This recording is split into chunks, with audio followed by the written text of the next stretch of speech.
Sprinkler സംബന്ധിച്ച കേസിൽ LDF സർക്കാർ നടത്തുന്ന ഒളിച്ചുകളിയും പൊള്ളത്തരങ്ങളും തുറന്നുകാട്ടി മുതിർന്ന കോൺഗ്രസ് നേതാവ് രമേശ് ചെന്നിത്തല. ഇത് സംബന്ധിച്ച കേസുകൾ തീർപ്പാക്കിയെന്ന ഒറ്റ വാക്കു പറഞ്ഞ് വിഷയത്തിന്റെ ഗൗരവം കുറയ്ക്കാനും വഴിതിരിച്ചുവിടാനുമാണ് സംസ്ഥാന സർക്കാർ ശ്രമിക്കുന്നത്. അന്തിമവിധിയെ വളച്ചൊടിച്ച് ഈ വിഷയത്തിൽ തങ്ങൾക്കേറ്റ പരാജയം മറച്ചുപിടിക്കാനാണ് CPM ശ്രമിക്കുന്നതെന്ന് ചെന്നിത്തല രേഖകൾ സഹിതം വാർത്താ സമ്മേളനത്തിൽ തുറന്നുകാട്ടി. നിയമസഭാ തെരഞ്ഞെടുപ്പ് അടുത്തിരിക്കെ കോവിഡ് കാലത്തെ അഴിമതികൾ വീണ്ടും ചർച്ചയിലേക്ക് വരുന്നത് ഇടതുമുന്നണിയെ കൂടുതൽ പ്രതിരോധത്തിലാക്കും. അത് മറച്ചുവെക്കാനാണ് CPM പെടാപ്പാടുപെടുന്നത്. എന്നാൽ വിഷയത്തിൽ തങ്ങളുടേതായ വ്യാഖ്യാനങ്ങൾ നടത്തി രക്ഷപ്പെടാൻ ശ്രമിക്കുന്ന CPM നേതൃത്വത്തിനും LDF സർക്കാരിനും കനത്ത പ്രഹരമായി ചെന്നിത്തലയുടെ വാർത്താ സമ്മേളനം. യഥാർത്ഥത്തിൽ കേസിൽ കോടതിയിൽ നിന്ന് എന്തെങ്കിലും വിധിയോ നിർദ്ദേശമോ വരും മുമ്പ് പണി കിട്ടുമെന്ന് മനസ്സിലാക്കിയ പിണറായി വിജയൻ സർക്കാർ സ്വമേധയാ തന്നെ സ്പ്രിംഗ്ലറുമായുള്ള കരാർ പിൻവലിച്ച് തടിയൂരിയിരുന്നു. അതുകൊണ്ട് കോടതിയിൽ പിന്നീട് നടന്നത് സാങ്കേതികമായ വാദങ്ങളും കരാറിലെ നിയമപ്രശ്നങ്ങളുമായിരുന്നു.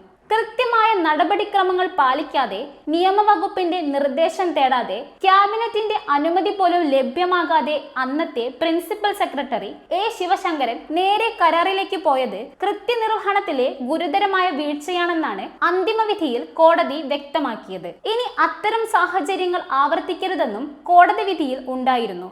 എന്നാൽ ഇത് മറച്ചുവെച്ച് കരാർ സ്വമേധയാ സർക്കാർ തന്നെ വിധി വരും മുമ്പേ റദ്ദാക്കിയതിനാൽ അത്തരം നിർദ്ദേശങ്ങൾ വിധിയിൽ വന്നില്ല എന്നത് വെച്ചാണ് MV ഗോവിന്ദൻ സർക്കാർ നടപടിയെ കോടതി തെറ്റാണെന്ന് പറഞ്ഞില്ല എന്ന വ്യാഖ്യാനവുമായി വന്നത്.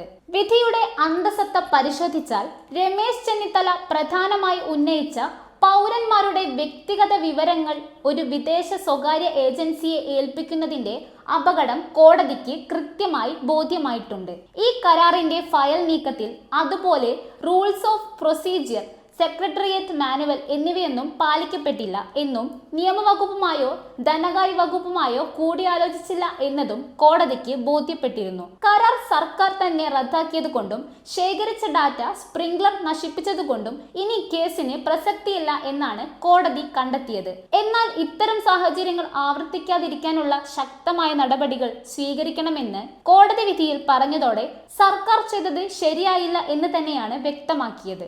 വൻകിട കമ്പനികൾ സ്വകാര്യ വ്യക്തികളുടെ വിവരങ്ങൾ ശേഖരിക്കുന്നത് പലപ്പോഴും പല ഏജൻസികളിൽ നിന്നാണ്.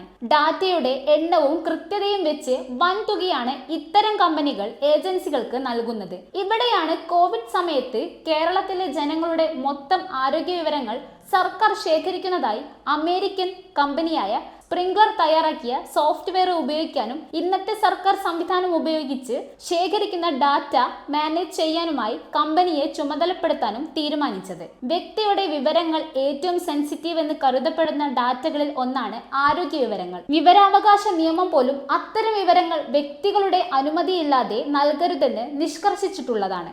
ഇവിടെയാണ് സ്പ്രിംഗ്ലർ എന്ന വിദേശ കമ്പനിക്ക് കേരളത്തിലെ ജനങ്ങളുടെ മൊത്തം ഡാറ്റ സർക്കാർ തന്നെ ശേഖരിച്ച് ആധികാരികമായി നൽകുന്നത്. അന്ന് പ്രതിപക്ഷ നേതാവായിരുന്ന രമേശ് ചെന്നിത്തല ഇതിലെ അപകടം തിരിച്ചറിഞ്ഞ് ഉടൻ തന്നെ കോടതിയെ സമീപിക്കുകയായിരുന്നു. 24/4/2020 എന്താ പറയുന്നത്?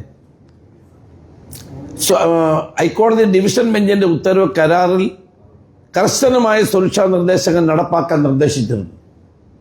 നിങ്ങൾ ഓർക്കുന്നുണ്ടാകും, ദേവൻ രാമേന്ദ്രന്റെ വിധിയിൽ പറഞ്ഞത് ഈ ഡേറ്റ പൂർണ്ണമായി കവറപ്പ് ചെയ്തിരിക്കണം, മറ്റുള്ളവർ കൊടുക്കാൻ പാടില്ല തുടങ്ങിയിട്ടുള്ള ധാരാളം സുരക്ഷാ നിർദ്ദേശങ്ങൾ അദ്ദേഹം പുറപ്പെടുവിച്ചിരുന്നു.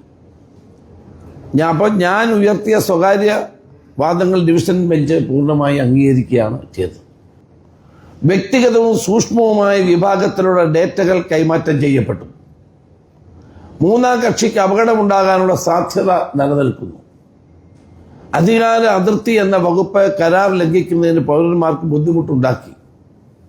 ഹൈക്കോടതി ഇങ്ങനെ പറയുന്നു, high court another apprehension expressed which cannot be ignored is the jurisdiction of the clause make it difficult and onus for individuals to pursue their claims in the event of the data theft.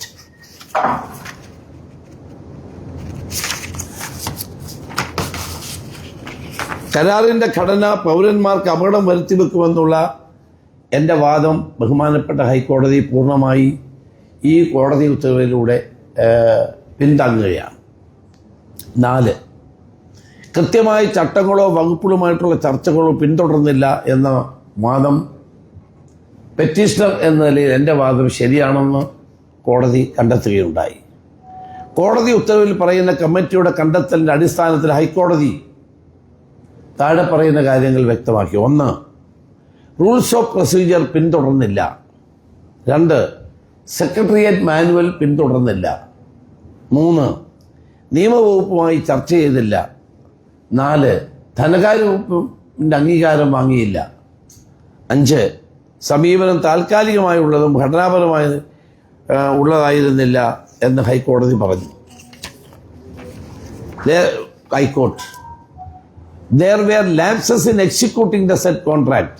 The relevant provisions of the rules of procedure, Secretariat manual, have not been followed, nor the law department or the finance department were consulted. 5, 24/4/2020 Devan രാമേന്ദ്രൻ്റെ bench പുറപ്പെടുവിച്ച ഹൈക്കോടതി വിധി പൂർണ്ണമായും ഹൈക്കോടതി വിധി പൂർണ്ണമായും അംഗീകരിക്കുകയുണ്ടായി.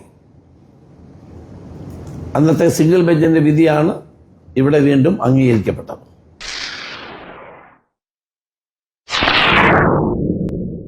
കൂടുതൽ വാർത്തകൾക്കും വിശേഷങ്ങൾക്കും news ടൈഗ് live TV subscribe ചെയ്യുക.